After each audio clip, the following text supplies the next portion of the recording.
এই পশ্চিমবঙ্গে 80-র দশকে দাঁড়িয়ে যখন আমরা 100% ভোট নিয়ে মানুষের সামনে দাঁড়িয়ে বলতাম যে বিনা যুদ্ধে ভারত দখলের চক্রান্ত চলেছে, অন্য রাজনৈতিক দল এটাকে সাম্প্রদায়িক রাজনীতি বলেছে।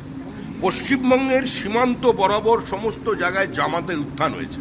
আমরা একথা বলছি না যে রাজ্যের মুখ্যমন্ত্রী জঙ্গিদের মদত দিচ্ছেন বা জঙ্গিদের হাত ধরেছেন, এটা বিজেপির বক্তব্য নয়, কিন্তু যেভাবে উনি সরকার পরিচালনা করেছেন এবং ওনার দল যেভাবে ভোটের স্বার্থে যাদের দলে নিয়েছেন, যাদের পাশে দাঁড়াচ্ছেন, যেভাবে ভোটার লিস্টের নাম তোলার জন্য এই ধরনের মানুষদের আইডেন্টিটি কার্ড তৈরি করে দেওয়া হয়েছে, আজকের অবিজেপি শাসিত রাজ্য থেকেও তারা ধরা পড়ছে। আমাদের জাতীয় নিরাপত্তা একটা চরম বিপজ্জনক জায়গায় পৌঁছেছে। আমরা আবেদন করছি দল মত নির্বিশেষে সমস্ত মানুষের কাছে যে প্রথমে নেশন ফার্স্ট, আগে দেশকে বাঁচান, তারপরে দল বাঁচবে। আন্তর্জাতিক জঙ্গি সংগঠনের একজনও যদি ভারতবর্ষের কোনো প্রান্তে ধরা পড়ে, তার ব্যর্থতার দায় হচ্ছে কেন্দ্রীয় স্বরাষ্ট্রমন্ত্রী অমিত শাহের। কারণ বাইরের জঙ্গি ঢুকছে কি করে, বা ভেতরের কোনো লোক বাইরের সঙ্গে কমিউনিকেট করছে কি করে, গোটাটা কেন্দ্রীয় এজেন্সিগুলো, সেন্ট্রাল আইবি থেকে শুরু করে ওনাদের হাজার এজেন্সি আছে, আর একবার যদি কোনো এলাকায় ঢুকে পড়ে, সে এই রাজ্য থেকে ও রাজ্যে গেল, কর্ণাটক থেকে দিল্লি গেল, উত্তরপ্রদেশ থেকে অমুক জায়গায় গেল, এর আগে বিজেপি শাসিত রাজ্যে ধরা পড়েনি।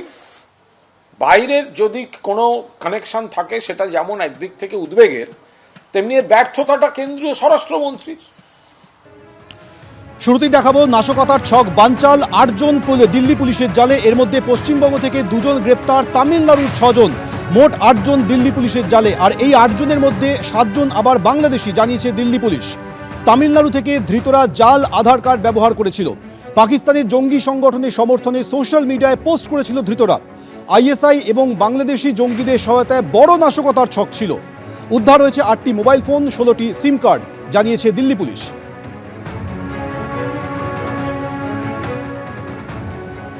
एक बड़ी टीम गई कलकत्ता में और वहाँ की लोकल पुलिस की मदद से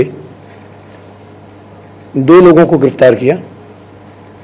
और ये 2 लोग, इनमें से एक उमर फारूक और इसके साथ एक बांग्लादेशी रॉबिल उल इस्लाम, इन दोनों को गिरफ्तार किया है। 2007 में स्पेशल सेल ने ही इसको अरेस्ट किया था, और जब ये अरेस्ट हुआ था तो इसके पास से 2007 में AK-47 ग्रेनेड्स वगैरह मिले थे, और ये फिदाइन करने आया था। एक बड़े हाई स्ट्रेचर के पॉलिटिकल लीडर थे, उनकी किलिंग के लिए आया था ये, कि सभी के सभी बांग्लादेशी नेशनल्स हैं। उन 6 लोगों को गिरफ्तार किया गया। तो इस तरह से इसमें टोटल अब तक 8 गिरफ्तारियां हो चुकी हैं, जिनमें से 7 बांग्लादेशी हैं, और एक जो उमर फारूक है, ये मालदा का रहने वाला है। मालदा जो वेस्ट बंगाल में जगह, वहाँ का रहने वाला है।